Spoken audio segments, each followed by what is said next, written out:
Commissioner shock update. Armstrong கொலை குற்றப்பத்திரிகை சொல்வது என்ன அப்படிங்கறத பத்தி தான் நம்ம இப்ப இந்த வீடியோல பார்க்க போறோம். இந்த மாதிரி தகவல்களை தெரிஞ்சுக்க மிஸ்டர் பப்ளிக் சேனலை சப்ஸ்கிரைப் பண்ணிக்கோங்க. ஆம்ஸ்ட்ராங் கொலை வழக்குல அடுத்த வாரத்துக்குள்ள குற்றப்பத்திரிகை தாக்கல் செய்யப்படும் அப்படின்னு சென்னை மாநகர காவல் ஆணையர் அருண் தெரிவிச்சிருக்காரு.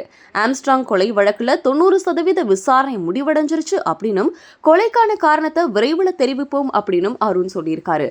பகுஜன் சமாஜ் கட்சியோட மாநில தலைவராக இருந்த ஆம்ஸ்ட்ராங் கடந்த ஜூலை மாதம் 7ஆம் தேதி சென்னை பெரம்பூர் செம்பியம் பகுதியில் வெட்டி படுகொலை செய்யப்பட்டார்.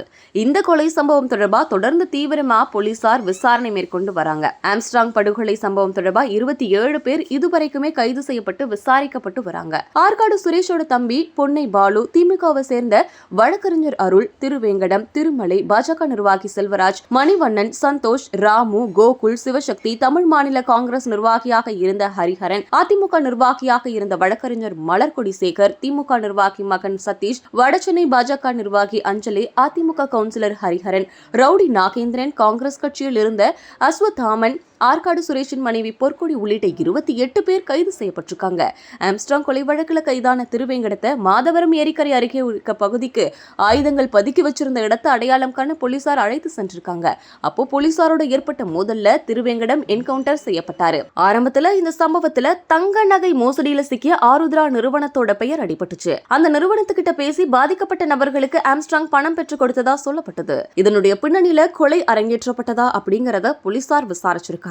அதை தொடர்ந்து கட்சி வேறுபாடின்றி பல்வேறு கட்சிகளை சேர்ந்த பலரு கைது செய்யப்பட்டாங்க. தொடர்ந்து ஆம்ஸ்ட்ராங் கொலை வழக்குல கைது செய்யப்பட்டவங்களை போலீஸ் காவல்ல எடுத்து தனித்தனியா விசாரணை நடத்திட்டு இருக்காங்க. இந்த கொலை சம்பவத்துல பல ரவுடிகள் கைகோர்த்து செயல்பட்டு இருக்கிறதா தெரியுது. இந்த நிலையில ஆம்ஸ்ட்ராங் கொலை சம்பவம் நடந்து 2 மாதங்களை எட்டி இருக்கிற நிலையில சென்னை மாநகர காவல் ஆணையர் அருண் புதிய தகவலை தெரிவிச்சிருக்காரு. பகுஜன் சமாஜ் கட்சி மாநில தலைவராக இருந்த ஆம்ஸ்ட்ராங் கொலை வழக்குல அடுத்த வாரத்துக்குள்ள குற்றப்பத்திரிகை தாக்கல் செய்யப்படும். ஆம்ஸ்ட்ராங் கொலை வழக்குல 90% விசாரணை முடிவடைஞ்சிருச்சு. கொலைக்கான காரணத்தை விரைவில் தெரிவிப்போம், முக்கிய நபர்கள் குறித்தும் காவல்துறை தெரிவிக்கும் அப்படின்னு சென்னை மாநகர காவல் ஆணையர் அருண் தெரிவிச்சிருக்காரு. மேலும் ஆம்ஸ்ட்ராங் கொலை வழக்குல கைதானவங்களோட சொத்துக்களை முடக்க நடவடிக்கை எடுக்கப்படும் அப்படின்னும், மேலும் பல ரவுடிகள் கைது செய்யப்படுவாங்க அப்படின்னும் சென்னை மாநகர காவல் ஆணையர் அருண் தெரிவிச்சிருக்காரு. இத பத்தி உங்களோட கருத்து என்ன அப்படிங்கறத கமெண்ட்ல சொல்லுங்க.